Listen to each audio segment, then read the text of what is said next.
Okay, so you can see my screen. Yeah, so I will start and I will try to make it briefly to leave more time for our participants. So in Birobidzhan, in the late Soviet synagogue, we found a Torah ark with wonderful, decorated with wonderful lines, with very human faces, such a last expression of Jewish folk art in Eastern Europe. In question where, and the Torah ark is dated, so we know it was made in 1957. So what is, where the guy who made it in 1957 in Siberia could find his examples. And with Torah Ark, we made also two amudim for a Hazan, for a prayer leader, with elaborated picture. If we look at this picture more closely, we will immediately recognize that it's not just an invention on an anonymous artist, Jewish artist in Siberia, but the guy who drew it, he used Vilna Talmud, printed Vilna Talmud, the famous edition of the Talmud, as his model. And you can see here we have also the lion, these wonderful lions with human faces, and the whole composition was copied by the person, by somebody, we don't know who it was. And so this is an example of how books, printed books, are influencing objects. In this case, the Torah Ark and the Amud. And it's quite surprising that in contemporary Chabad synagogue in Birobidzhan, in the same city, and where these two synagogues, they don't speak to each other, that demonstrates that the Jewish community is quite alive there. So the synagogue, they don't speak, but on the parochet, in the new Chabad synagogue, we find the same Vilna Talmud. And Chabad, Katya Oleshkevich will speak about Chabad later this evening. Another example, and here I'll bring a picture from the Gross family collection, and Bill will speak also. Bill Gross, the owner and the collector of this collection, will speak a little bit later. So Amsterdam Agada, printed Agada, which was published in 1695, and it was richly illustrated. And you can find there, for instance, the depiction of four sons of Agada, which ask questions. Yeah, the wise son, weak son, simple son, and the son who doesn't know how to ask.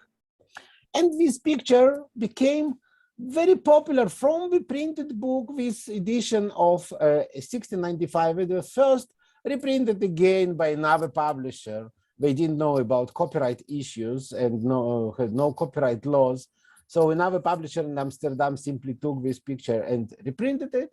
And then other books were repeating this scene, doing something similar. And in this case, we see a book published also in Amsterdam, but this book already comes from Schneerson collection, about which Katya will speak later. You see the four sons. The wise one is a sage, the weak one is a soldier, and the simple one is a kind of shepherd. And I like those who doesn't know how to ask, because it's a smaller figure. It's not a child, but it's a smaller figure with very strange gesture that I can't understand what he is doing with his hands. And we can find those this scene, this guy depicted in hundreds of other books throughout the world, in Fürth, for instance, in different order, but it's the same. And even in the late 19th century, some artists still continued to copy this scene, a little bit modernized. It's not a soldier, but just somebody rude. And the child does make this strange, he became child, and he does make this strange movement with his hands, but the idea is the same. So the line continues through book printing, but why I'm showing it, and this is the point, but the same scene was copied by producers of manuscripts, of handwritten manuscripts in the 18th century. So they copied texts and illustrations from the printed books, and they reproduced these four sons and other scenes from the Amsterdam Agada, but we're speaking about four sons. So you see, it's exactly as it was in the original Amsterdam Agada. And here in Italy, somebody tried to copy it, not very successfully, but all four figures are the same. You can play with the background to enter the tree, just to make it interesting. You can add a landscape behind. You can cut them into separate panels. You can put them into a Baroque castle. You can make them, you can redress them more fashionably according to the fashion of the mid-18th century, like here, but it is still the same. So in this case, we see how a printed book influences manuscripts, that usually we think that manuscripts were before, but not in Jewish culture, book culture. The 18th century was the century of manuscripts, when rich Jews ordered for them small books to be used. It was probably a very elitist custom to use Agada and Birkat Hamazon and some other books in a handwritten form. And this thing also comes to the object, from to a metal object, for instance, made in Germany in the 18th century. You see the same guys on this plate, and another plate, not very elaborated, not very artistic, but the person who did it, he obviously looked at this printed book, or in one of the printed books, and copied these four sons. And even in modern period, we can, in 1924, the same figures are appearing here on this modernist plate.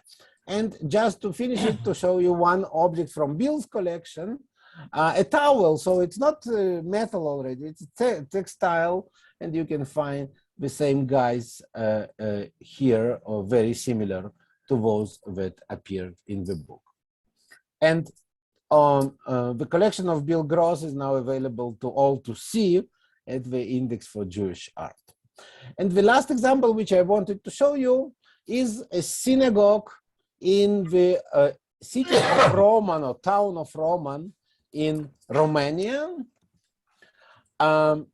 This synagogue doesn't exist anymore, and it was photographed by Zu Seifron, a researcher of Jewish folk art, an Israeli researcher. He was successful to get to Romania, to communist Romania, in 1969, and he made there a lot of photographs of synagogues and ritual objects, which later disappeared. They were sold by the communities. The synagogues were destroyed, objects were sold. So only these photographs which I'm showing you now are the only remnants of those synagogues, and which do not exist anymore. They are also all of them available in the Index for Jewish Art.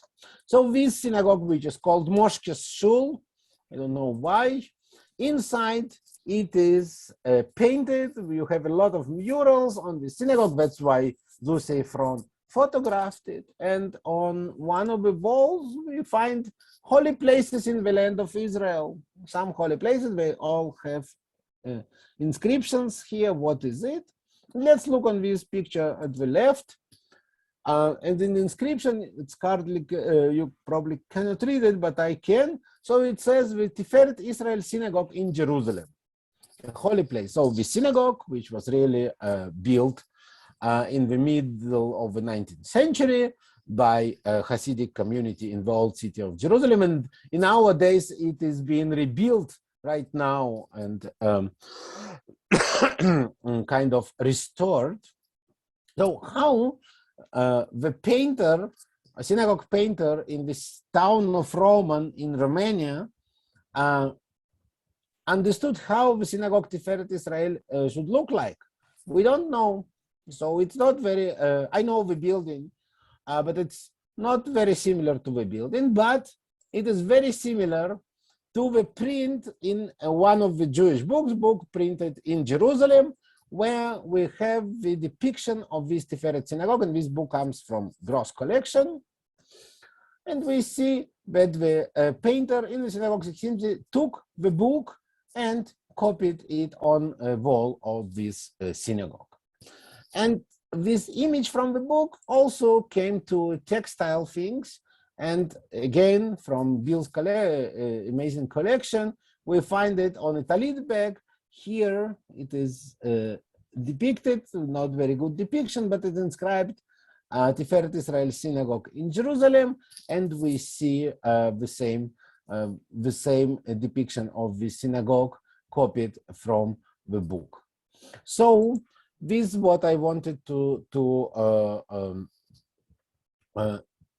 say, and this is what I wanted to show you, how printed books are influencing the object, and that's why we are very glad to cooperate with the Jewish Public Library and with Eddie on this seminar, which became webinar. And I hope that other speakers will not have the problems that I had in the beginning. So thank you very much. So I'm returning the floor. Thank you, Vladimir. I don't think we'll have the problem again. The webinar actually adds that measure of security that the meeting doesn't. Mr. Stone, yes. I believe you are up next.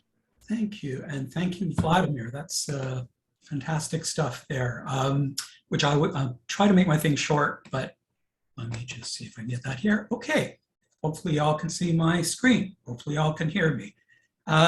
Anyways, I can honestly say that I actually written down something to the effect that I'm pretty sure what my book that I'm going to show here is definitely not as visually appealing and amazing as the stuff, well, as it turns out, that Vladimir you've shown, and what other people are going to show. But I would think that one aspect of the books that we've done that Ed has referred to in passing, I'm kind of interested in provenance and history, the stories behind these books, who printed them, who actually owned them. In a lot of cases, we don't happen to know beyond the publisher who's done that.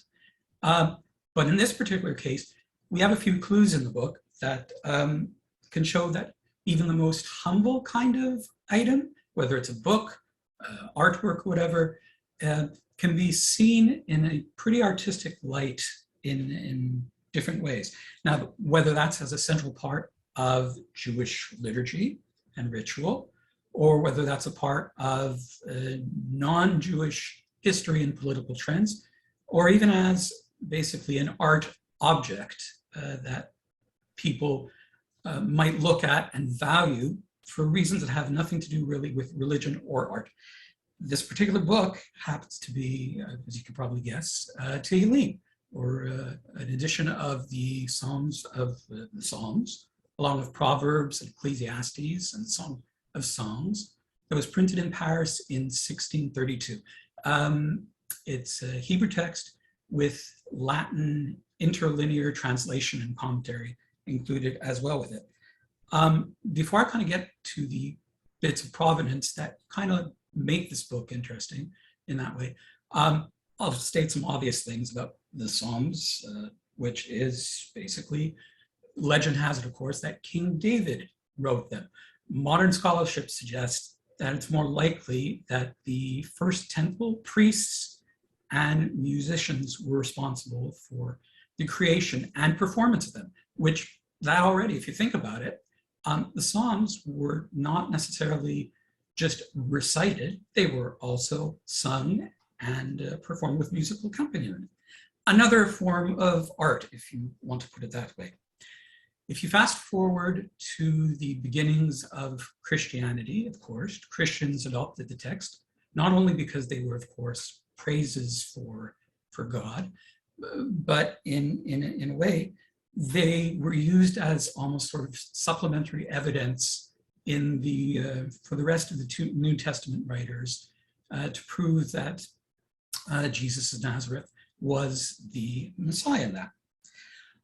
What I should note here, in particular with this book, is if you fast forward to the medieval area and a few centuries beyond, monasteries began playing a major role in keeping and transmitting Christian knowledge. And in fact, in the monasteries, many times, the Psalms was sort of a central work, not only, of course, for praise, but also essentially as a text to schedule and focus daily and spiritual life as well, to more spiritual ends overall.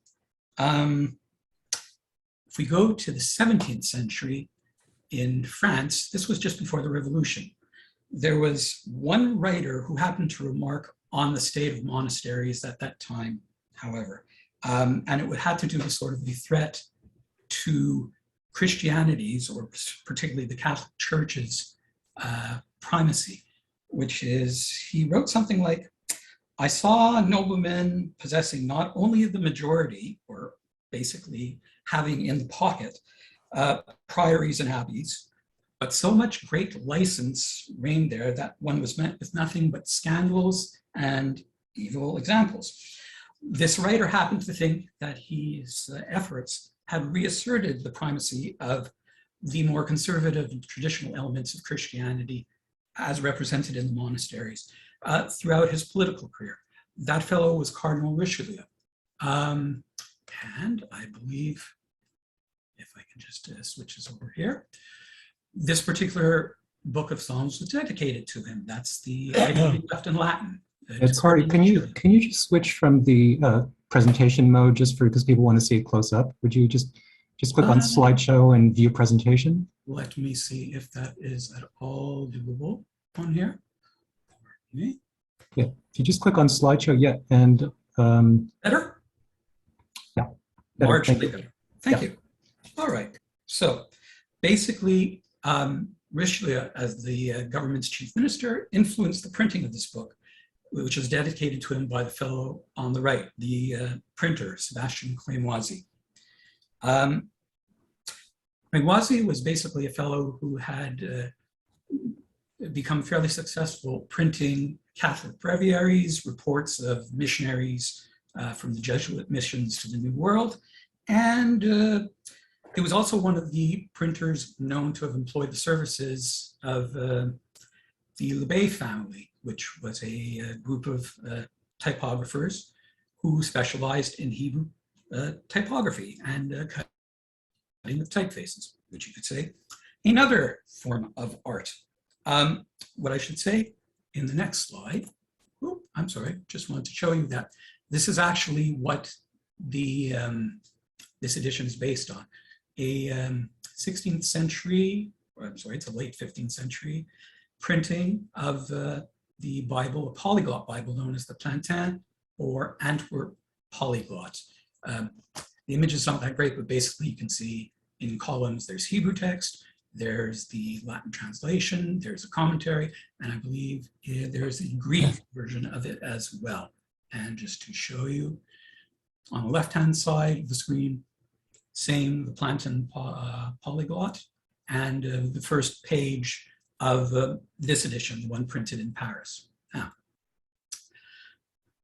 what we do know is that in the boxed area here that I've outlined, we know that the book was owned around 1704, 1714 by one of those monasteries that I talked about in northeastern France in the town of Metz. This was the order of, the inscription reads, it's from the order of Saint Clement of Metz.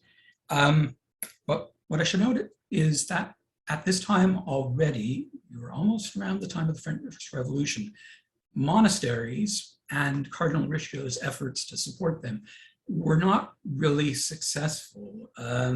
Basically, of course, Bibles for the non-Jewish world were already starting to be printed and accepted more in the vernacular language of the country wherever it was printed or used. So this was already sort of outmoded even by 1714. And of course, by the time of the Revolution in France, it turned out that many books like these, in fact, most of them, were seized by the revolutionary government. We don't know quite what happened to the book for several years afterwards, although there is an inventory that was published by the revolutionary government of all the books that they seized from religious and other private libraries. St. Clement de Metz's library is among them. It was basically dispersed, sold off, as well as much of the assets of the monastery well before them. What we do know is that it probably went over to the New World, specifically our province of Quebec here, around 1800, probably by this British merchant who traded between Europe and Canada. His name was Thomas Aylwin, and he bequeathed this book, along with about 50 others, to his son, Thomas Cushing Aylwin. His signature is on the right-hand side there. There's another signature, which I will get to in a moment, because it has to do with the story of this book, and it's being regarded as something other than religious or even necessarily artistic in purpose. Aylwin was basically a Quebec City judge and politician who he had occasion to deal with what was then, by the 1840s, a growing immigrant population from Ireland in the wake of the famine there. Now, there was work in Quebec City, which is where this book was and where Aylwin was, in the shipyards, but it wasn't very well paying, and to be honest with you, the educational level of many people in the elite was rather minimal. The one thing, though, that was quite noticeable was for the people who worked in the shipyards and in other low-paying jobs, they did notice that the customers on the ships they built included, shall we say, people of far better means than they. One of those people who worked on the ships is, his signature is on the left-hand side. It was a fellow named Samuel Lemon, an Irish immigrant, who not only worked as a porter on the ships going between Canada and Europe, he also happened to be a porter and a waiter at several of the hotels in Quebec City where the city's elite, including Mr. Aylwin, met. And in any case, let me just get this here. This book's fate, what happened to it, was around August of 1847. The Quebec City newspapers reported the arrest of Samuel Lemon, several of his family members and friends. They were accused of stealing the goods and money of some of the guests at the hotels where the elite stayed. And a list was published later of the items stolen. This book was specifically mentioned in that list. Lemon thought himself pretty clever because, as a so-called person of interest, he not only signed his signature once, as I showed, but on the left-hand side, it's a little hard to tell, he signed his name again and backdated the book with a signature and a date of 1832 to prove his prior ownership of the book. He also happened to be friends with a horse saddler, a maker of saddles for horses. And on the right-hand side happens to be the spine of the book. I would have shown it, but it's kind of fallen apart. But basically, Mr. Lemon put his initials, SL, at the bottom, again, to prove his ownership. Well, in any case, Lemon was arrested, the book was returned to Aylwin, and when Aylwin passed away in 1871, he donated his book to, and this book and other books, to the Quebec Historical Society, which later became an English-speaking college in Quebec City. Around the 1960s, though, the college was in dire straits, and they had to sell their collection of books, in fact, 9 tons worth of them, at auction in Montreal. That's probably, of course, where our library managed to acquire the book, probably from a donor, who knew something both about the value of the book and the value of the book as an object. That's that's basically the story here. So thank you. And I guess I'd like to pass it on to Bill now. Thanks.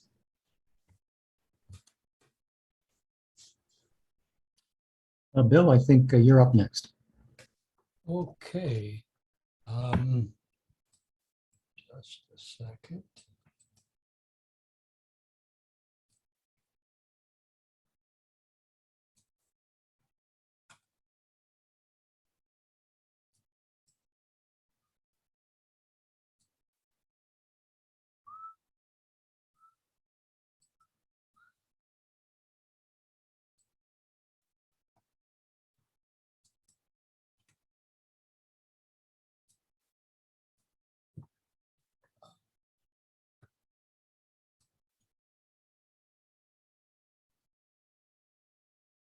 How do I share my screen? At the bottom of the screen, you'll see a button that says Share Screen. Oh, okay. Yeah. I just, There you go. Well, I don't see it, but that must be one of them.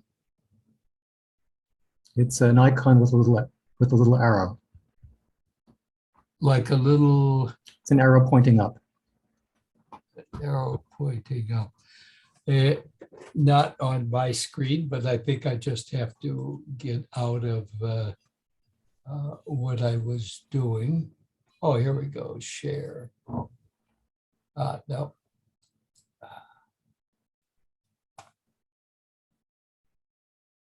Yeah, this is embarrassing. It's not the first time that I've done this, but today there is a problem.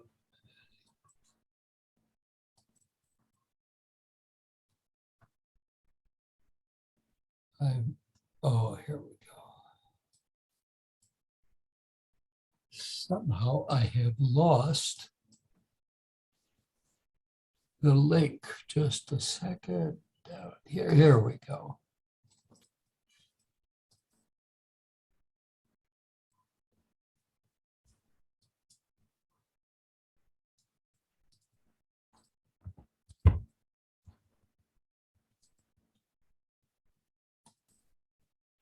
This is totally embarrassing, but I promise you it'll be worth waiting. The images at least are fantastic. It's got to be at the bottom of the Zoom screen, right? That's right. Yeah. Now, why can't I get the Zoom screen up here? Maybe I'll just, as you're looking, Bill, I'll just tell everybody, one of the things we were chatting about before we started the session was I was actually introduced to Bill's collection several years ago at a symposium in Philadelphia given by Professor Yossi Chayes from the University of Haifa. And he had brought a number of Bill's objects with him on the plane from Israel to Philadelphia, and we were shocked, frankly, that these priceless objects just made their way safely, but apparently they did. And customs people didn't seem to be disturbed by them at all. We were treated to objects that were several hundred years old, amulets, and so that was my introduction, at least, to Bill's collection, and I was extremely excited that Bill. There we go. Bill agreed to join us today. All right, let's.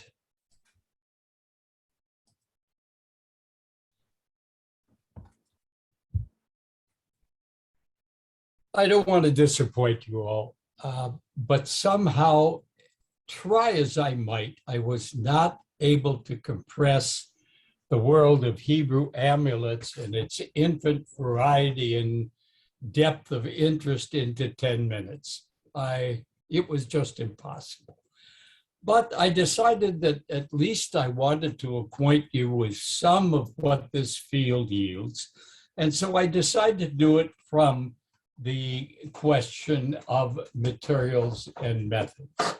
So there won't be a lot of philosophical dealing with what the texts are and what's behind them, but at least we will see some interesting things both with regard to materials and with regard to techniques. The first one that you see on your screen here is on paper.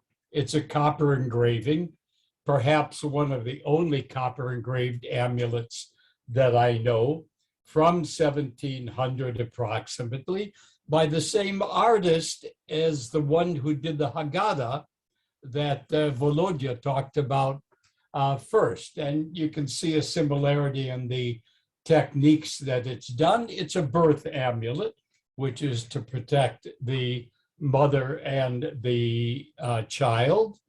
And there's several interesting things about it, one of which is most certainly the nudity that you see in the figure. Now understand that this was published in 1700. There were no Reformed Jews. If you weren't a religious Jew, you weren't a Jew. You weren't a part of the community. So it's just interesting to speculate as to what would happen today if somebody in the Orthodox community produced an amulet such as this. Stone lithograph is another technique that we have a number of examples from a number of different places. The one on the left is Algeria. Algeria, outside of the early printing in Tunis, was the earliest place of Hebrew printing lithography toward the middle of the 19th century. They very often printed in gold, which produces a very, very attractive item. And this is also an amulet for birth, at least indirectly, because as you can see in the middle of it, it talks about the Kisei Eliyahu. And so the assumption is that a chair was brought and put up against a wall for the ceremony. This was put above it and therefore converted that chair into a Kisei Eliyahu for what was going on. On the right-hand side is a stone lithograph from Warsaw, about 1840. I have not been able to trace the printer. I have 4 Jewish prints by him. But what's interesting about this one, first of all, is the fine stone lithographic work. Second of all is the Hasidic costume. Amulets are not particularly known from the Hasidic communities, at least not in this way. And this one deals with a sgula gdola, with a substantial charm and protection for those who donate money to the charity of the Meir Baal Hanes. And it's an unusual factor. Of course, one of the most popular aspects of printing is offset, most certainly since the early 20th century. And I had this amulet that you see on the left, which there's really nothing special about except for the fact that you have the chamsa presented as a realistic hand. But about 10 years later came into my hands the printing plate from this amulet. And that made it highly unusual for me as a collector. I have very few items that I have the printing plate as well. And the fact that they came 15 years apart made it quite interesting. On the left is a woodcut. It's one of the earliest amulets known from the Holy Land, and particularly is the earliest one known from Sfat, from Safed. And I thought it was originally a lithograph. Somebody pointed out to me, and I looked closely, and it is a woodcut, which is really quite extraordinary. Because if you think of the man sitting with a wood block and carving these Hebrew letters, this huge quantity of them backwards so that would print in a readable manner, is quite extraordinary. An amulet from Germany by letterpress, which of course in the early centuries before and including the 19th century was the main method of printing, with woodcuts. was produced about 1725. And I was able to date it, not because there's a date, but because I found another book, a customs book, a Minhagim book, printed in Frankfurt de Oder around 1725, using exactly the same series of zodiacs. Another letterpress in wood one, but one which truly illustrates some of the interesting aspects of early amulets. While people today think that, my goodness, amulets are Sephardic and a Mizrahi phenomenon, but in the 18th century, Ashkenaz, Germany, classic Germany, was a place where printed amulets showed up long before they came to be printed in other places. But what's most interesting is that we see the amulet for the woman or the female child and the amulet for the male child were printed together. Think about it. They did not have the medical techniques to determine the sex of a child before the birth, and so they purchased them together. And what they would do is either fold it around a piece of carton or cut it and paste each one of them on a carton, put a hole in the top, put a string through that hole, and then hang it on a nail in the wall or whatever they did, and they could keep it for years. Back and forth, female, male. At that time, families were quite large and both of them were very useful. This is a unique piece, not just from the 18th century, but it's very, very rare to find something which would be larger than a single amulet being printed. Now, as I'm sure you know, many, many amulets are printed on long pieces of paper and parchment. This one is 5 feet long from Azerbaijan. And again, it's one of these interesting things. How do we know it's from Azerbaijan? If you look at the first picture on your left, you see these very stylized hands, which represent actually not the Khamsa, but the hands of the Kohanim. And they appear regularly on these kinds of amulets and easily identified. The other identification marks are, number one, they're beautifully written.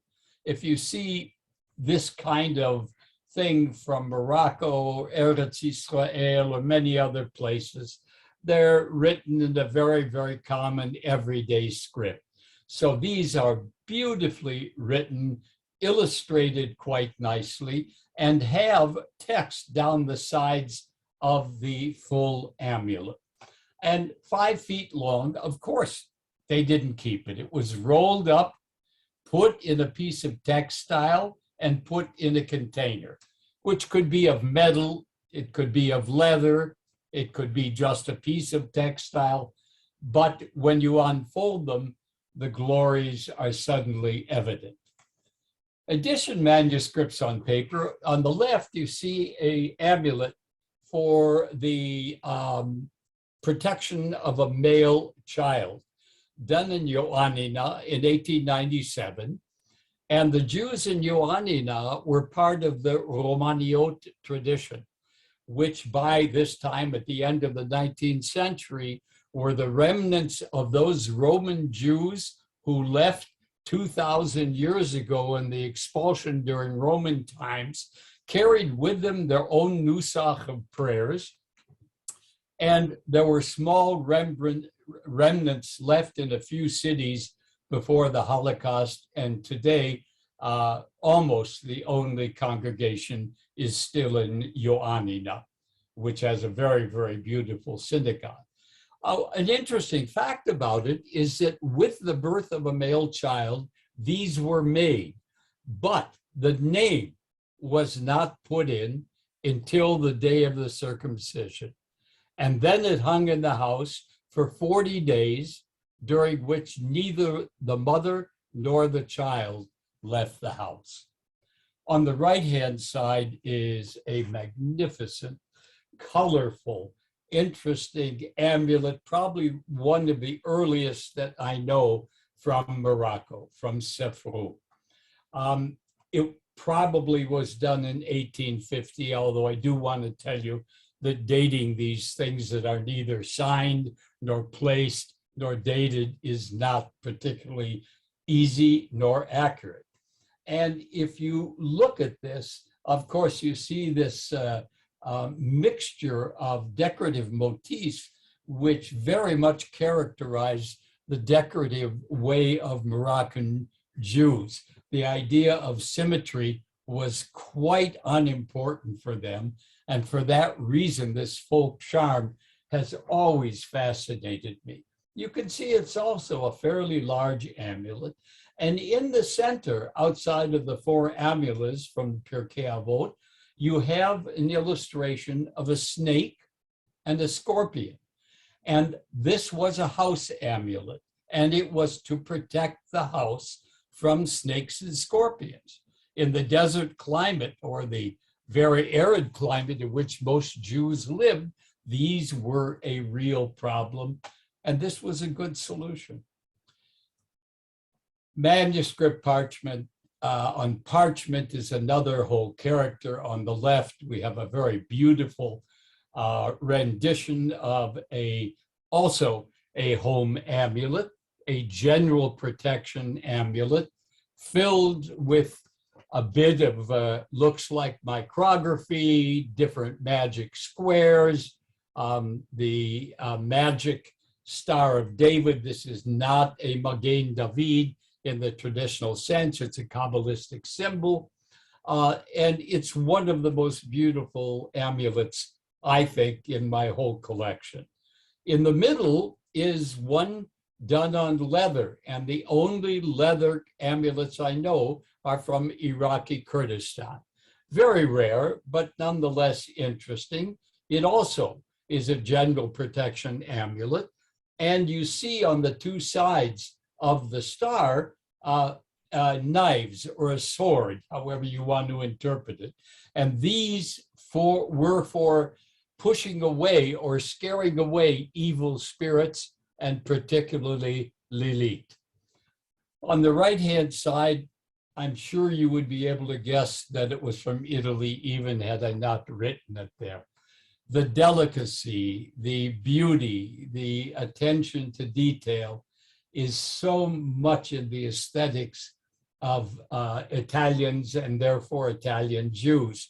This is a birth amulet. It was made for a woman named Imalia Bat Consuela. It has wonderful micrography in it. I have another amulet by the same scribe, but not quite as beautiful as this one.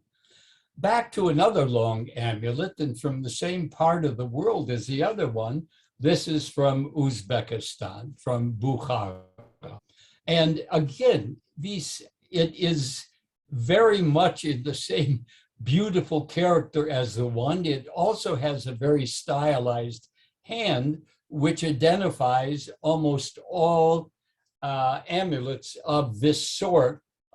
It's 31 inches as opposed to the other one on paper, which was 63 inches, but it's very beautifully done and very, very beautifully inscribed. Silver amulets, of course, are a major characteristic, at least of amulets from the Sephardic world and from the Mizrahi world. There are almost no silver amulets from the Ashkenazi world. So if we start from the left, we look at a silver khamsa from Mazagan.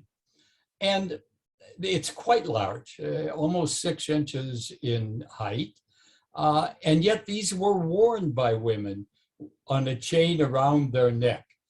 Now, one of the things that interested me about the khamsa, it's the only cult object I know which was used in exactly the same form by both Jews and Arabs, even though they were mostly fashioned by Jewish silversmiths.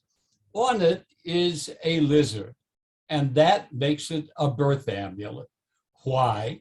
If you take and cut off the tail of a lizard, it regenerates. It's a question of renewal, and that represented the whole idea of birth with this amulet. The middle one is a very, very aesthetic, beautiful one done in Fez. And how do I know it's Fez? The one in Mazagan has a mark on it. The one in Fez does not, but this cutout work was typical of the silversmiths in Fez. And this is gold plated, not gold itself. And they had a particular technique which you could try to look. After they had cut it out, they shaved on an angle all the pieces that were left so that it has a tremendous reflective value. And that was the idea of being noticed. The one on the right is an amulet from Iran. It's a wedding amulet. This is the kind of amulet that would be worn by a bride. It's basic of silver. On the front is a manuscript Shiviti with the 42-letter name of God, which are the first letters of the Anabakoach 42-word prayer, and the 67th Psalm in the form of a menorah, which was a general protective element in amulets of Iran. And on the back is a mirror, and the mirror is there in order to reflect the evil eye back upon that person who sends it to the bride on her happy day and wants to spoil her happiness. Continuing in silver, on the left-hand side, we have a wonderful amulet from Iran. So far, only in Iran have I found amulets with a depiction of Lilith. It has all the standard formulas for birth amulet and for the protection, and it also would have been worn by the woman during her pregnancy to protect herself and the embryo. On the right-hand side is a very typical amulet from Iraqi Kurdistan. They almost always were in this kind of square, horizontal with cut corners. That's what typified. And there's this wonderful picture taken in the 30s of a young child who is wearing exactly this kind of amulet. Another interesting aspect of it is if you look at the end are these letters and Nun Zayin, Nokaz, Nun Vav Kuf Zayin Aleph. And it stands for Nosei Kamea Zet. In other words, this was not a kamea for a specific person, but would have the same power for anybody who wore it. It means, obviously, whoever carries this amulet is protected. And we have wonderful pieces in gold. The one on the left is from Afghanistan, very beautifully done. It's 22 karat gold, which is as high as one can do because 24 karat, which is pure gold, is too soft to be worked into shapes or inscribed, as you have these beautiful letters of the 42-letter name on this one.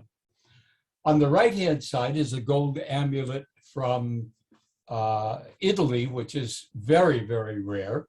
On it, you see a depiction of Jacob's ladder. And of course, what that means is it was made for a person whose name is on the back, Yaakov ben Florina bat Sarah. They gave 2 generations of the people, but it's a very unusual and very beautiful amulet.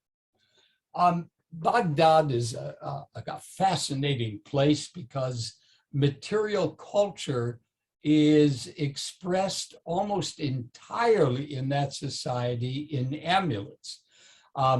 You see here a necklace for a baby, which you see worn here.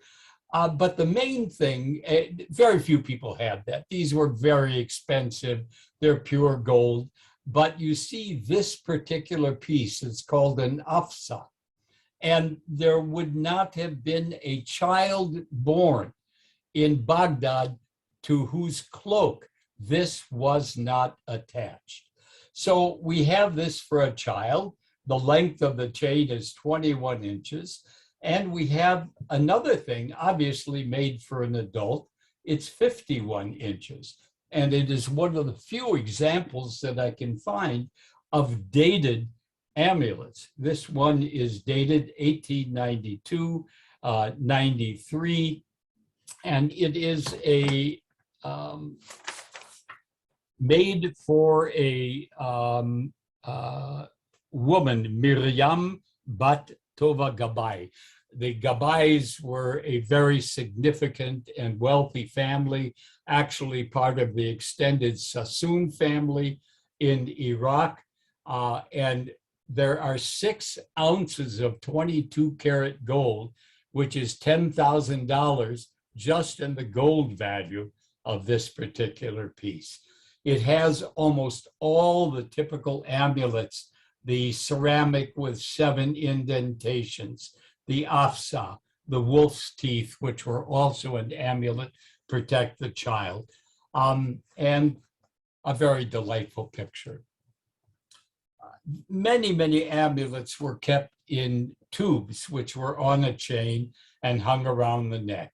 98%, 99% of them are silver. Gold ones are very, very rare. And in my experience, in almost all the tubes that I have found, there's never an amulet which is still present. I don't know whether it's because it was so personal that the person who was somehow disposing of it did not want his personal thing to be exposed. This one has the amulet, as you can see here. It's again a protection amulet, a very, very nice one. And it's made for a male, Salah ben Chaviva, which you can see written right at the top here. And it's a general protection amulet for a male person. Amulets were made in brass. On the left is quite a unique phenomenon.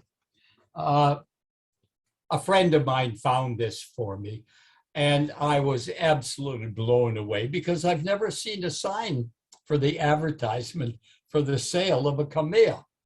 And this one is send a good luck kamea to a soldier in the armed forces. I have not been able to trace down exactly, but from the general graphics and the style, I would assume this to have been for soldiers going in the Korean War. It certainly is not for the Second World War. It's not the kind of thing that was already produced in the 60s for Vietnam.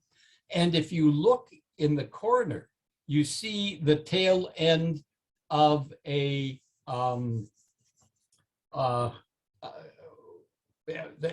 piece that folds out to hold this up. And I always have the image, whenever I look at that, of walking into a deli and ordering my pastrami with a big half deal and seeing this sitting on the counter with the easel open and people having the chance to buy an amulet for a soldier from their family. On the right-hand side is a brass amulet from Iran. It is a wedding amulet. You can see the depictions of the couple in the lower part.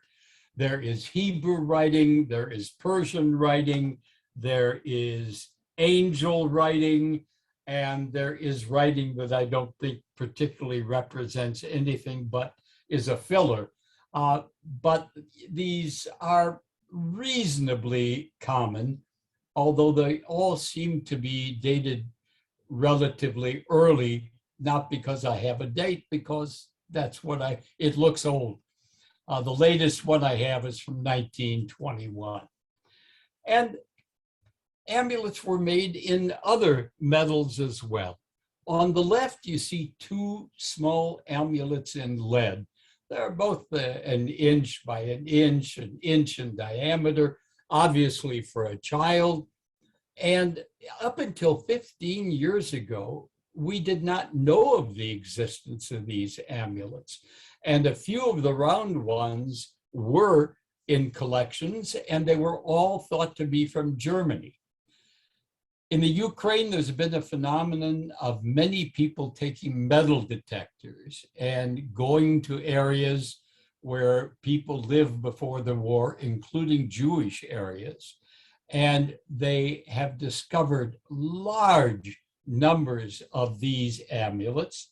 I have 70 different forms, which means they were exceedingly popular, exceedingly widely used, and apparently very, very cheap. They would make wood forms and cast lead in them.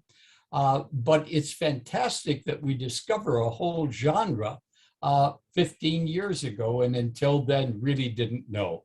Another form of lead item that they're finding in the thousands and thousands are very, very small lead cast dreidels. And those, I know one collector in New York who has 4,000 of these dreidels. So it was clearly very significant. On the right-hand side is a knife with a steel blade. And it, if you can read here, has machashefa lo tichye, a witch is not allowed to live. And the idea of a knife, and this one is almost 20 inches long, as a protective device, we find in essence 3 different areas.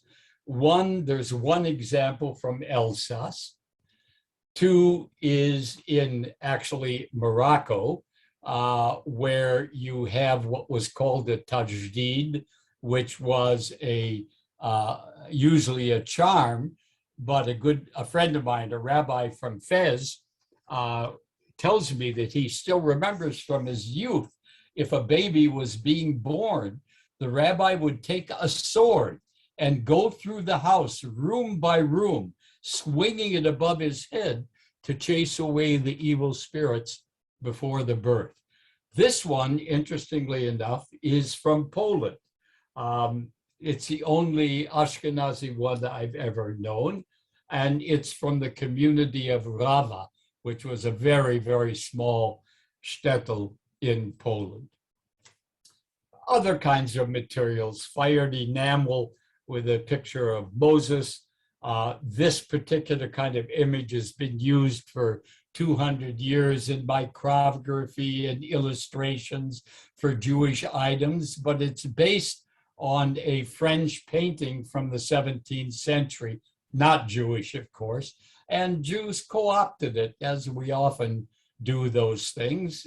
I like to say we give it a circumcision, and from that point on, it's Jewish. In the middle is an iron amulet, also very small, and it's in the form of a lock. Why a lock?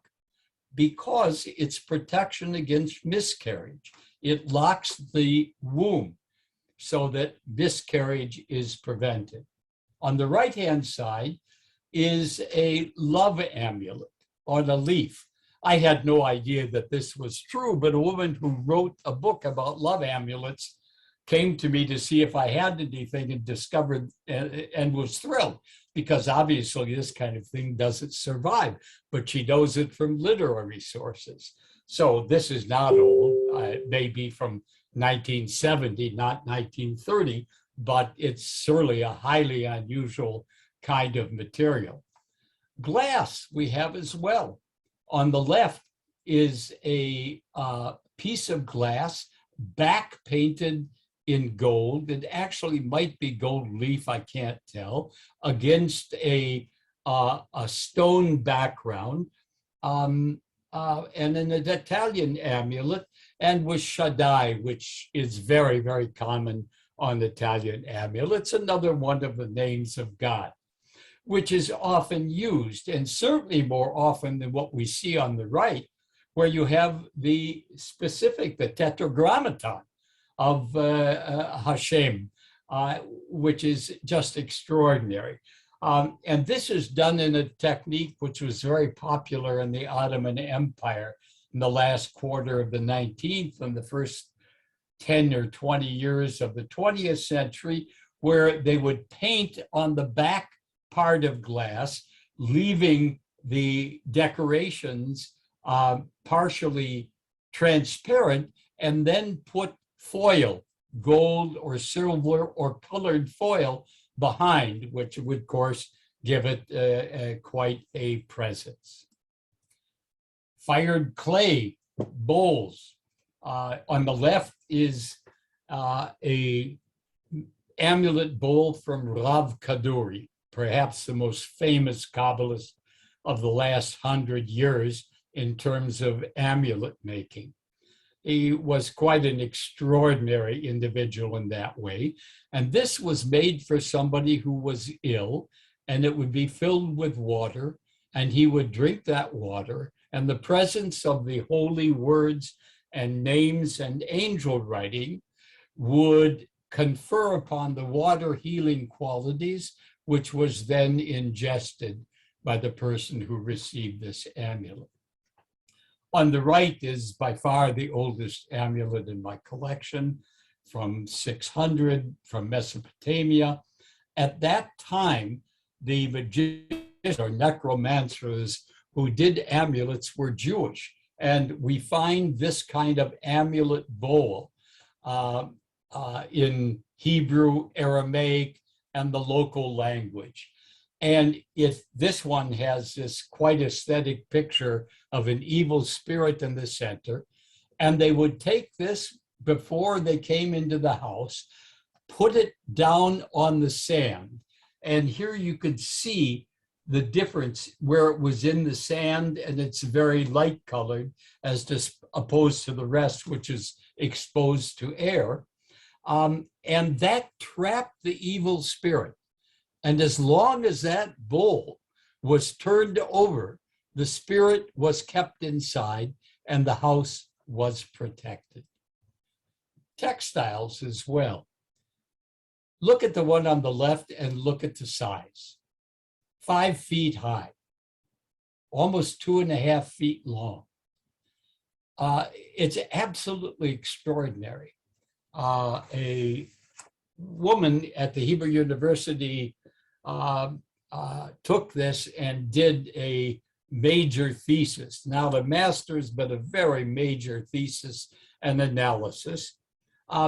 It's a amulet for birth. I do not know how it was used. You can see up above something like a collar. You could see here an opening. I have no idea if this was hung, if it covered the woman in labor, which I doubt. But there are 2 of them, the only 2 known, both in my collection. They came to me 20 years apart, probably by the same hand.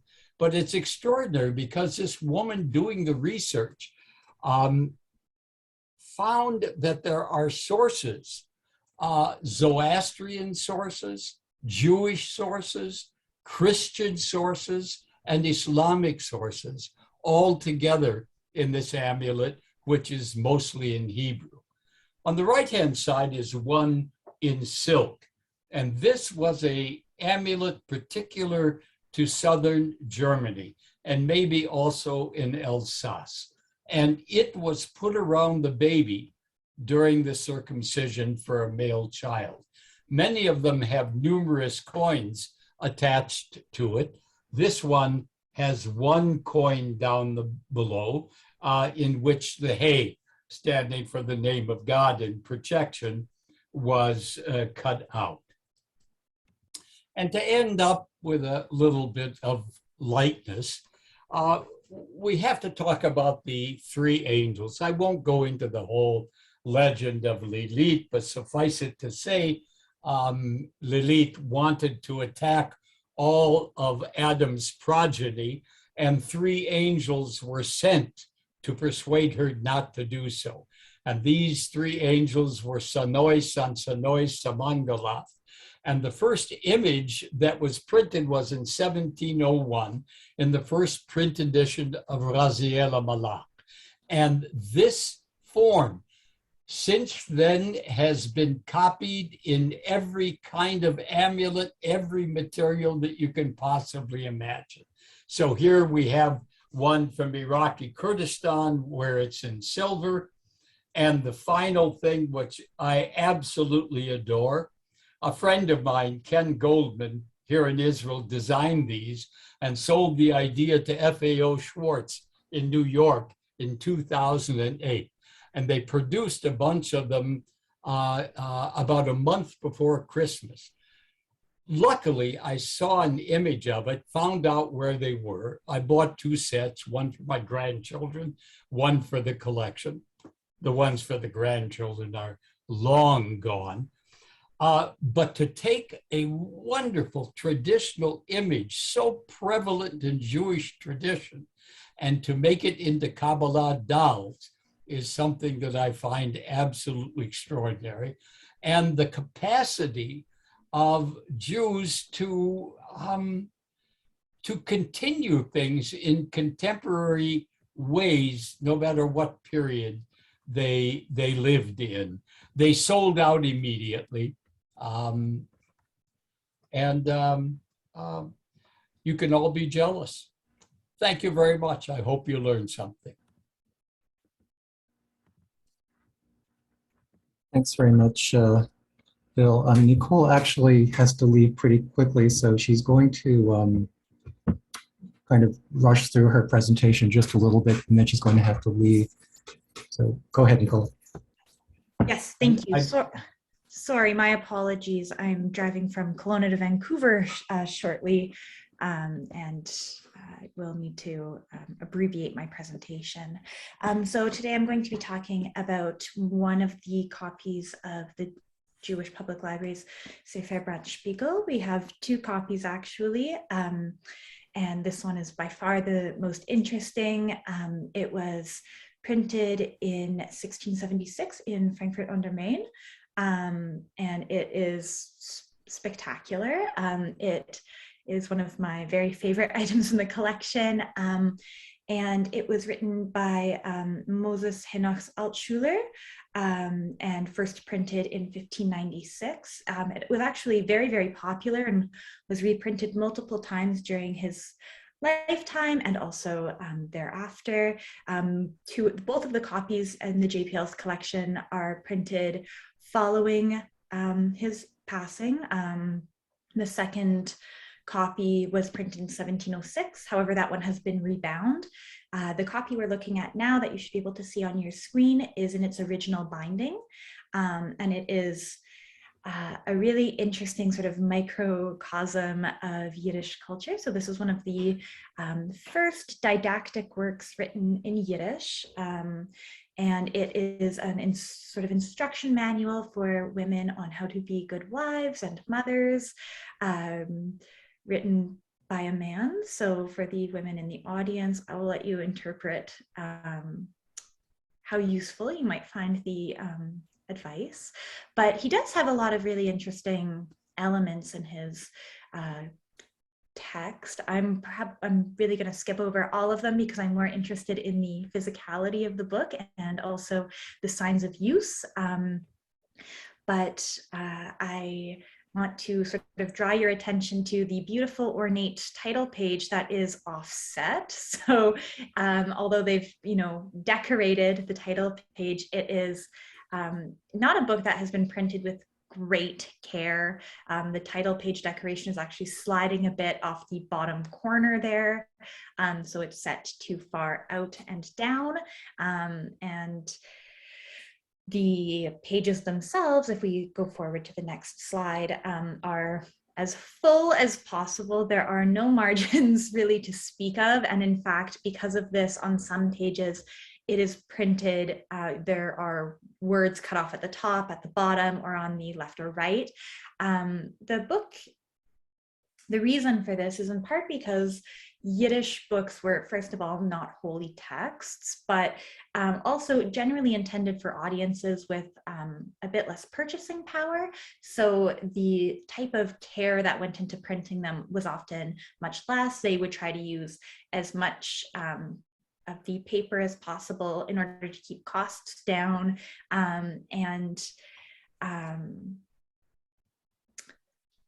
The majority of the audience for Yiddish books were women who, wouldn't have necessarily had a large budget for book buying. And in fact, the sort of preface written by Altshuler says, the book was written in Yiddish for women and for men who are like women in not being able to learn much, because women wouldn't necessarily have had access to Hebrew, but for men who wanted to, study religion, they would have been using Hebrew texts. So that when the Sabbath comes, they may read therein and they will be able to understand what they read. For our holy books are in the sacred tongue and often include complicated exegetical arguments from the Talmud. They are not able to understand them. Thus, I write this book for women and for men who cannot fundamentally read or understand the holy books in the sacred tongue. The book itself kind of comes out of a bit of a panic. There was a surprisingly voracious Yiddish reading audience in that Jewish women were considerably more literate than their Christian counterparts. And although there were no Yiddish printing presses, many Hebrew presses had Yiddish sort of like arms to them. And they realized that these little Yiddish books that were being printed on, the ends of paper with as much type on them as humanly possible, no margins, that there was a really big audience for them. And some of the earlier Yiddish translations, so not books written in Yiddish, but translated into Yiddish, really demonstrate something of a female audience. They were translating works like the courtly romances of King Arthur, for example, and the rabbis and religious book authors were very discouraging of this. And so printers began to try translating biblical epics instead, which is, of course, part of where we get, what is the name of the book? The Tzena Urena, from this sort of romanticization of biblical stories that are, stories from the Talmud that would appeal more to a female audience. And part of what's very interesting is that Yiddish-speaking women were very involved in the production of the books as well. So they worked as typesetters because they had much smaller fingers. In some cases, they worked as proofreaders, or in fact, even ran the printing press in the absence of their husband. What I find particularly interesting about this book is we really get to see its use. All of the fly leaves are covered in inscriptions or writing. But what I find particularly interesting is that with the exception of one Abigail, who has inscribed her name, most of the inscriptions actually seem to be men who have inscribed their names in the book, or who have written in the book. And there are a few particularly compelling inscriptions. In one particular Dutch penciled handwriting, and the Dutch seems to date to the early to mid 1900s. The owner has inscribed, "This is my book. I love this book. This is my book. If you have this book, you are a thief. May you sit on a barrel and have spiders, proceed upwards." And so that's the cheekiest inscription, but there are others that are very hard to read. One of the more interesting ones is there's a inscription by a Mr. L.F. Gazan, which is a known Dutch Jewish surname. There is also a inscription that says, to Marana, Moses, the son of Henoch, a man of Jerusalem. But there's also an inscription that says, Amsterdam, Samuel Cohen and Lion Cohen Phillips. And if it is the same Phillips, and we have reason to speculate that it is, this Phillips would be the founder of the Phillips Electronics Company before the family converted to Christianity, which is pretty cool. But I love that despite the wild amount of inscriptions, because truly the fly leaves are covered, the book itself is in remarkable shape. Like I said, it is in its original binding from 1676, which is really remarkable. And it the pages are all intact. There's some foxing, but there are no there's no bug marks or anything like that. It's really been well taken care of and well loved by those who owned it and who have used it and handled it over the years. It was something that was precious and well read. So yeah, I think that kind of covers it for me. Thank you for your patience and for your understanding of my abbreviated presentation, because unfortunately I have to go. Nicole. Ekaterina. Yes, thank you. Just a moment, I'll share my screen. And in the meanwhile, yeah, I'd like to say that my my presentation is going to be kind of a mixture of Nicole's and of Bill's presentation. So I'll address both topics. So, and we'll start from books and then we'll get to the mystical part in the end. I hope you can see my screen. And I'm going to speak about the Schneerson collection and about the attitude of the Chabad Rabbein to their books. And first of all, shortly main facts about the Schneerson collection. So as probably many of you know, it's the collection of the printed books that belong to the family of Chabad Lubavitch Admorim before the Russian Revolution. And then it was nationalized in the 1920s. Now it's preserved in the Russian State Library. And also, as commonly known, it's an object of a lawsuit between the Russian Federation and American Chabad Lubavitch. But we want to go into the political issues. We'll go into the history, which, to my opinion, is more interesting, and start from the first Chabad Admor, Rabbi Shneor Zalman at Alter Rebbe. And he was a learned man, so he possessed some of the books. We know that in 1801 he had about 100 of them, so at least 100 of them. But his library was severely damaged by fires, and then he had to leave Lad in a hurry because of the Napoleon War, and apparently he didn't succeed to take many volumes with him. But we know at least about 4 books with his handwritten marginalia that originated from his original library. And remember, these 4 books, I will return to them a bit later. So whatever remained from his library, from Alter's Rebbe library after all these events, was inherited by his son, Rebbe Bear, and about him we know that he already possessed about 600 of the books, which is quite a substantial library for that time and that place. And we also know that it wasn't only his private library, but he also used to lend books to the Hasidim who needed them for their religious studies. And his library was inherited by the next Chabad Admor, Menachem Mendel, Tzemach Tzedek. And many people who visited his study stressed the large number of the books in the bookcases.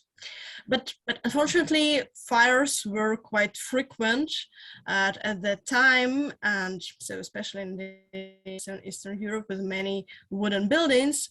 And unfortunately, also his library was destroyed by fire. But he continued to buy some new books, and it apparently succeeded to restore at least part of his library. And it was inherited by his youngest son, who stayed in Lubavitch, by Rabbi Shmuel. So what these three Admorim have in common? Basically, for all three of them, the library had more a practical value than a symbolic one. But, I mean, they all were very learned people who wrote books, who were very interested in the religious studies, so they just used the books as they were supposed to be used. I mean, they read them and made notes sometimes. And we have no mentions of ownership records, any stamps or distinctive bindings. In other words, of any at any ways how they try to state their ownership of the book. The only thing that they basically added to the book were marginalia. And interestingly, that those books that they earned from their predecessors with the marginalia, of the previous Admorim, only they possessed special sacred value, and importantly, they were stored together with the manuscripts, which stresses their handwritten part and not their book part, not their printed part. So the book that they just inherited from their predecessors, but which contained no marginal notes, didn't have that importance. The first person who began to change his attitude to the library was the fourth Hamat Admor, Rabbi Shmuel. And for him, already the possession of the books had a symbolic value as well, although he definitely used the books in a practical way. But he also already had several stamps. He had his own distinctive binding, and he used to write the ownership inscriptions. And he was the first to systematize the collection. And also, which makes sense, he was the first at Chabad Admor who had adopted the bourgeois lifestyle. So he used to go to the European health resorts. He had nice horses, a cellar with the fine wines. So basically, a library was also an attribute of well-educated European bourgeois person. And here you can see some of his stamps and one of his ownership inscriptions. The son of Rabbi Shmuel and his grandson, so they were already the real bibliophiles. They not only had their bindings and their stamps and their inscriptions, so it already went without mentioning, but they also were interested in buying rare books, specific editions of some books. They used to order the catalogs from the auctions to know which kind of books were put up for sale. Also, they had the list of their books. And they invited a special person to compile a catalog of their whole library, and also, which is interesting, they received from him the instructions how it's better to store the books, what conditions the library requires. And for them, the books they inherited from their predecessors, but all the books they inherited from them. So regardless of the marginalia, but all of them had a very specific symbolic value. And for example, we know that there were special lists of this kind of books, and they didn't want to sell them, for example. So they were really something special for the family. And here also you can see the distinctive binding of Josef Yitzchak Schneerson, here with Yud Shin on the spine, and his ex libris, and one of the stamps he used, and also the ownership inscription written for the Rebbe Shalom Dov Ber. In 1915, the Schneerson family had to flee from Lubavitch to Rostov-on-Don, and almost the whole library was packed in the boxes and sent to Moscow to be stored there. And with them, the Schneersons could take only a few books and some of the manuscripts. And interestingly, in this critical situation, the family again returned to like the previous step of the attitude, because they took with them only the most sacred of the manuscripts written by their predecessors, and also, for example, those 4 books with the marginalia of Alter Rebbe. So the ones I mentioned in the beginning. So they took, for example, no, I don't know, rare edition of some book that they purchased, but on the contrary, they took only the things that were symbolically important for them, symbolically important for the dynasty. And one example is really fascinating in this context, because it's the question that chased me for years. The Schneerson Library is in Moscow, so basically the library that was sent to Moscow to be stored and then was nationalized. It contains a copy of the first edition of the Torah or Siddur. It is an extremely, extremely rare book. To the best of my knowledge, it's the only copy in the world existing now. So one could imagine that for the Chabad dynasty, it would be very important to have such a book with them. So the question is, why did they leave it in Moscow? Why didn't they take it with them to Rostov? It's kind of a small book, so it wouldn't really make difference. And the explanation is rather interesting, because this book, it wasn't inherited from the Alter Rebbe or the Mittler Rebbe or any of the Rebbes. It was bought in the late 1880s. So basically, the book that was bought but not inherited and didn't contain any significant marginalia of the previous Admorim was not so important for them. So they considered to leave it for storage in Moscow, although even at that time, it was kind of a very rare edition. It wasn't the only copy in the world at that time, but so it was kind of difficult to find. But despite that, they decided to send it for storage instead of taking with them. And so the last step, I promised you some mystics in the end. And the last step is the contemporary attitude to the library,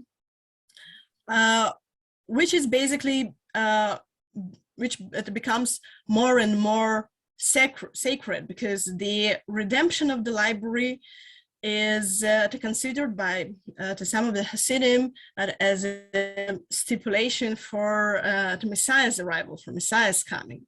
So basically, we have this way from the very practical attitude toward the bibliophile attitude, and then toward the very sacred, very spatial attitude, when basically it's less important the content of the books or whether they're rare or not, but the important is that they belong to the library, and then the library should be redeemed and returned to the United States and to the Chabad Lubavitch.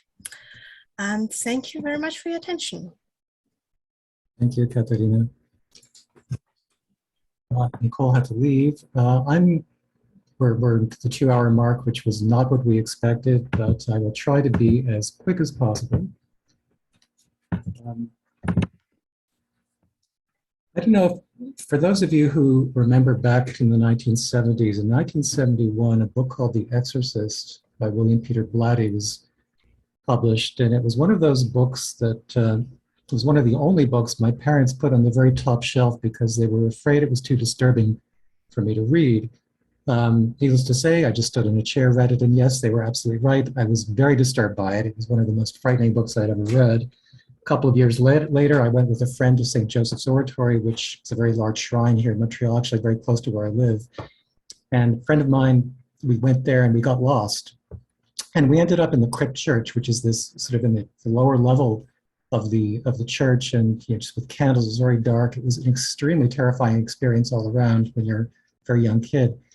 And I'm showing you this slide for a couple of reasons, because really this forms the backdrop of the book that I'm going to share with you just right now. If you ever want to waste a lot of time, and there are plenty of ways to waste time, try to find statistics on exorcisms, both for Catholics and for Jews. You find a hell of a lot for Christians, but not a lot for Jews. So here's one that I found. Father Vincent Lampert, official exorcist for the Archdiocese of Indianapolis, received 1,700 phone or email requests for exorcisms in 2018, by far the most he's ever got in 1 year. Here's another one, 15 known Catholic exorcisms in 2011.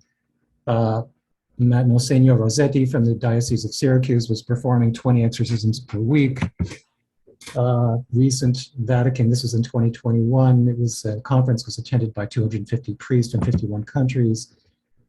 Again and again, now you go down the line, and then I only found one article about Jewish exorcisms. In 1999, it was reported the case of an Israeli widow who claimed to be possessed by the dibuk of her husband in 2009. According to another report, a dibuk was cast out of an American man via the internet. These are really the domain, I think, of the ultra-Orthodox, but I'm really interested in several hundred years earlier than that. And this is the book that I wanted to share with you this afternoon, the Sefer HaGilgulim. A Gilgul is essentially a transmigrated soul. It has also been referred to, it doesn't really render well in English. Sometimes it's referred to as reincarnation. It's not strictly true. Metempsychosis is one of those words we choose when we want to impress somebody.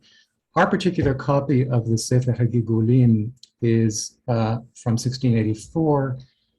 It was attributed to Chaim, well, it was attributed to the Ari of Rabbi Isaac Luria, but transcribed by Chaim Vital.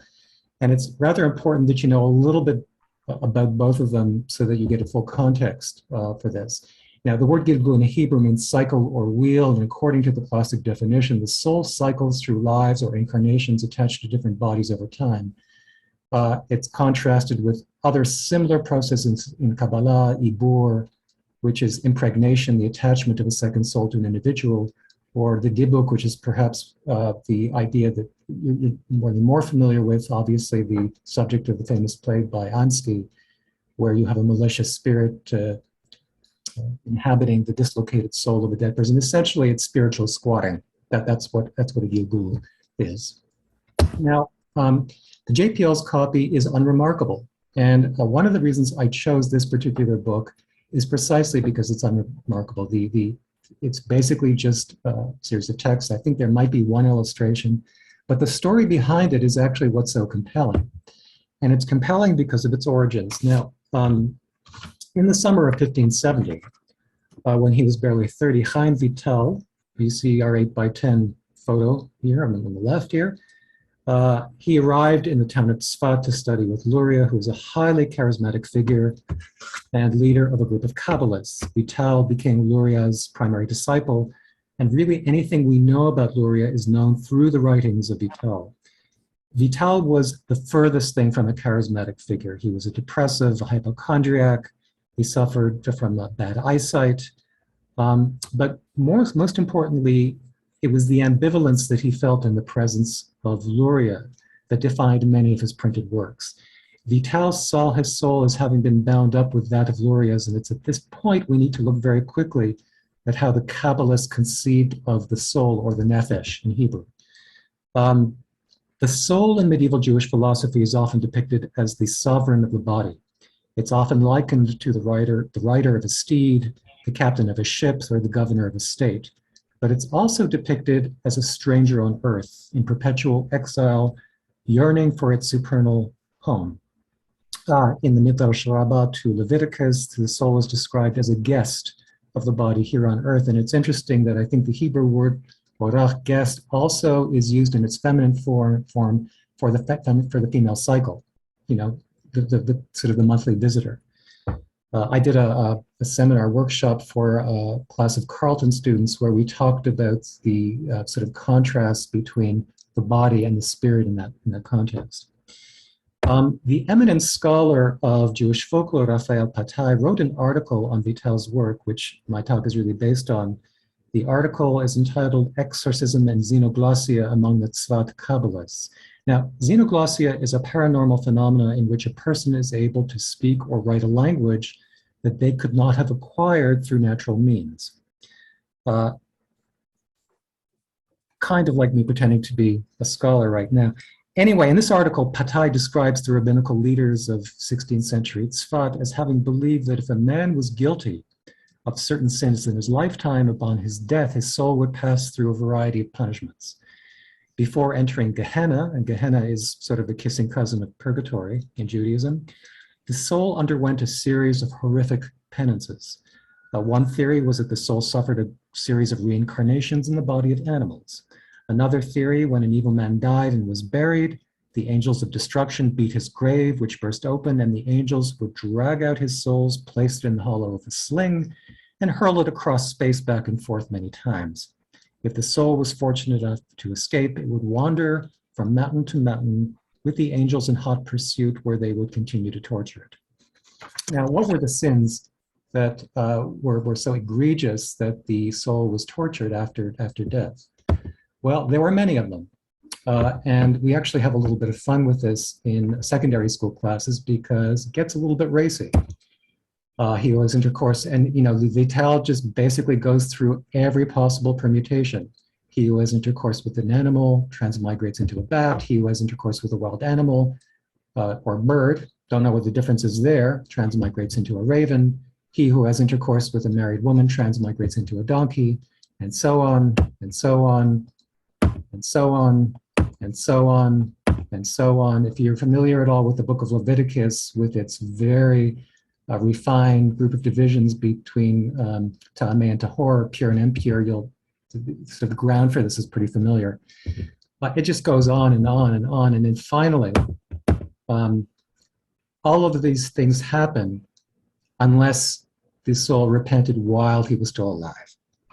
Now, the reason I chose this particular book is that this particular work, the Sefer Gilgulim, it's kind of like a Kabbalistic DSM, the Diagnostic and Statistic Manual of Mental Disorders, or in this case, possibly Nefesh displacement. The slide that you see here is from the same series, and the Sefer Gilgulim is actually part of another series. And this is part of a book work called the Sha'ar Ruach HaKodesh, the Gates of the Holy Spirit.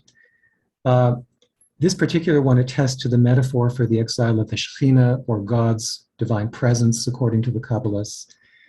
And here you have some of the additional ways to recognize the presence of the Gilgul and the means by which the Kabbalists would attempt to expedite a speedy checkout. There were very elaborate forms. And you'll probably notice, if any of you are familiar with Catholic exorcisms, there was a lot of borrowing. There was a lot of sort of intercultural sort of borrowing from one to the other, particularly in questioning the spirit's name, the date of his birth, the date of his death. It's actually a fascinating read, and if you ever find anybody who's been inhabited by a spirit, this comes in very, very useful. One of the things I should point out, and I am speeding through this because we really went over time.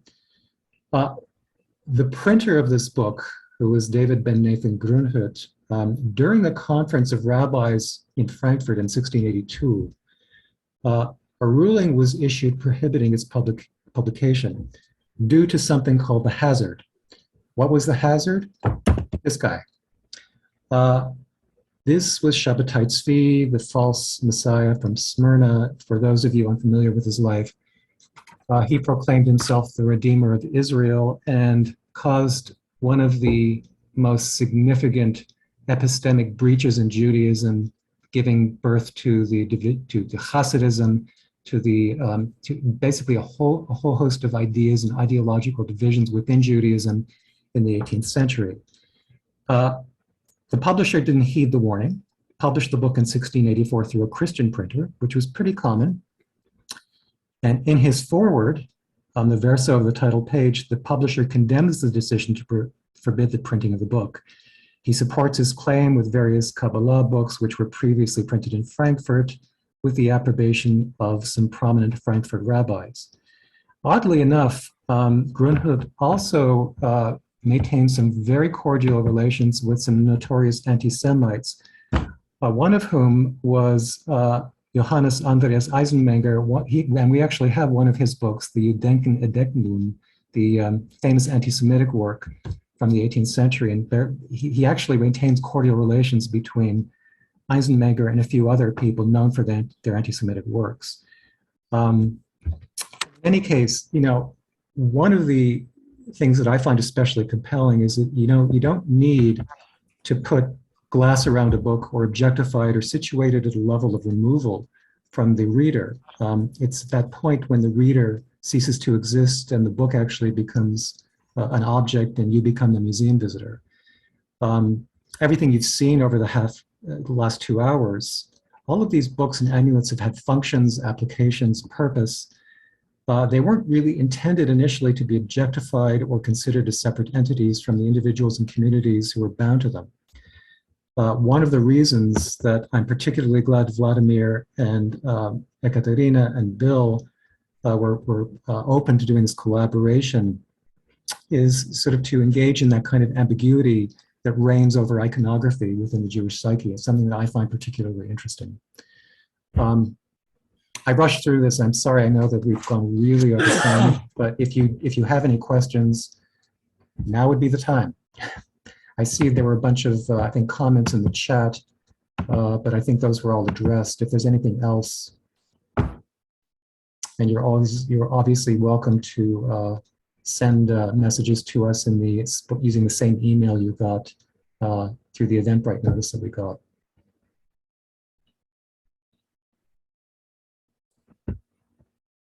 May I ask a short question, just a short one to Bill? The lithograph you were mentioning in the beginning, I think you said that so that it was created by the same artist as the pictures to the Agada.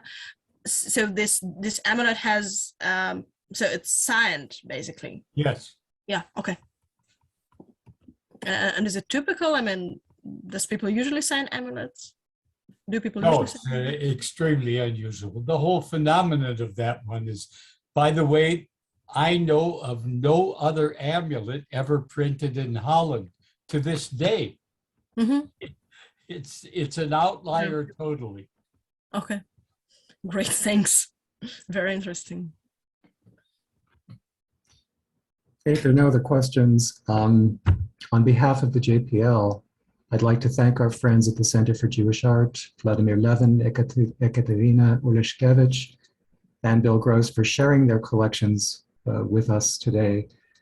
As always, thank you to my colleagues Eddie Stone and Nicole Beaudry-McLaughlin. And I'd also like to give a special thank you to Claire Siegel, who worked at the Center for Jewish Art last summer with Vladimir. It was actually Claire working as an intern at the Center for Jewish Art who made the initial introductions between our two institutions. And without her, this might have taken a lot longer to happen, if at all. Once again, our thanks to Dr. Michael Paul, whose ongoing generosity has enabled us to keep the profile and importance of our oldest collection alive and thriving. We are planning a number of future collaborations with other stellar Rebel collections in the autumn. And I'd encourage you to all sign up on our mailing list at www.jewishpubliclibrary.org for updates. not just with our rare books, but we're also planning events around our archives and other special collections. So we really do look forward to seeing you all again. Thank you very much to all of you. Have a good afternoon, evening. Hey, thank you very much for organizing this event. It's my pleasure. Thank you, everybody. Thank you. Be Thank well. you a lot. Take care.